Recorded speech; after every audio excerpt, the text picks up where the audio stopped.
दिल्ली दंगों की साजिश के मामले में 5.5 साल से ज्यादा समय से जेल में बंद सोशल एक्टिविस्ट उमर खालिद ने एक बार फिर से न्याय के लिए देश की सर्वोच्च अदालत का रुख किया है।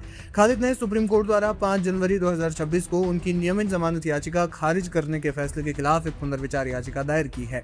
इस याचिका के माध्यम से उन्होंने न केवल पिछले फैसले की समीक्षा की मांग की, बल्कि एक महत्वपूर्ण प्रक्रियात्मक अनुरोध भी किया। उमर खालिद को दिल्ली पुलिस ने 13 सितंबर 2020 को गैरकानूनी गतिविधियां रोकथाम अधिनियम यानी यूएपीए के तहत गिरफ्तार किया था। तब से वे न्यायिक हिरासत में हैं। 13 अप्रैल 2026 को दायर अपनी ताज़ा याचिका में खालिद ने सुप्रीम कोर्ट से आग्रह किया है कि उनकी पुनर्विचार याचिका पर इन चैम्बर के बजाय ओपन कोर्ट यानी खुली अदालत में सुनवाई की जाए। वरिष्ठ अधिवक्ता कपिल सिब्बल ने जस्टिस अरविंद कुमार की अध्यक्षता वाली पीठ के समक्ष इस मामले का उल्लेख किया। सिब्बल ने तर्क दिया कि चूंकि यह मामला व्यक्तिगत स्वतंत्रता और लंबे समय तक जेल में रहने से जुड़ा हुआ है, इसलिए इस पर खुली अदालत में बहस होना न्याय संगत होगा। अदालत ने इस पर विचार करने और बुधवार या गुरुवार तक इसे सूचीबद्ध करने का संकेत दिया है। जनवरी 2026 का सुप्रीम कोर्ट का फैसला। इससे पहले 5 जनवरी को जस्टिस अरविंद कुमार और जस्टिस NV अंजारिया की पीठ ने उमर खालिद और शर्जील इमाम की जमानत याचिकाएं खारिज कर दी थी।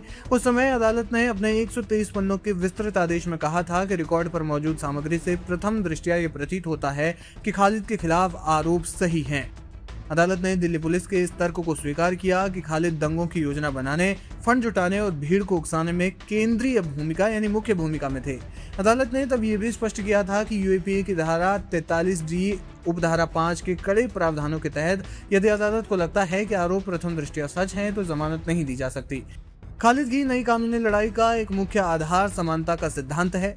जनवरी के उसी आदेश में जहां शर्जील इमाम और उमर खालिद की जमानत खारिज हुई थी, सुप्रीम कोर्ट ने 5 अन्य सह आरोपियों गुलफिशा फातिमा, मीरान हैदर, शिफा उर रहमान, मोहम्मद सलीम खान और शादाब अहमद को जमानत दे दी थी।